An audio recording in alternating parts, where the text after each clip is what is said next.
এই পৃথিবীর সমস্ত কিছুর বিনিময়ে আমি তোমাকে চেয়েছি, কারণ আমি তোমাকে ভালোবাসি। আর তোমাকে ভালোবাসার হাজারটা কারণ: অমায়িক সৌন্দর্যের চোখ, সমুদ্রের মিষ্টি কণ্ঠ, কোমর অবধি ঘন কালো কেশ, মায়াবী শ্যামলা বরণ। আমি তোমাকে কেন পাইনি? কারণ তুমি আমাকে চাওনি। ভালোবাসার কথা শুধু একবার নয়, হাজারবার বলেছিলে। আমি ভালোবাসার মোহে জড়িয়ে গেলাম, অথচ তুমি অভিনয় করেছিলে। ভালোবাসি বলে কাছে টেনে নিয়ে ভালো থেকে বলে দূরে সরিয়ে দিলে। জানলে অবাক হবে যে শুধুমাত্র তুমি আমার ভালো থাকার কারণ ছিলে। আজকাল যখন তোমার কথা মনে পড়ে, আমার রুহ কেঁপে ওঠে। একটা শূন্যতা বুকের ভিতর থাপা মারে। তবে অদ্ভুতভাবে কান্না করতে পারি না। বাচ্চাদের মতো হামাও করে কান্না করতে ইচ্ছা করে, গলা দিয়ে শব্দ বের হয় না। এটা সত্যি যে দিনের পর রাত আসে, রাতের পর দিন।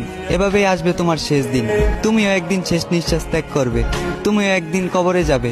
তোমারও একদিন বিচার হবে। আর সেই দিন কি তুমি আমার সাথে করা অনৈতিক কাজের হিসাব দিতে পারবে?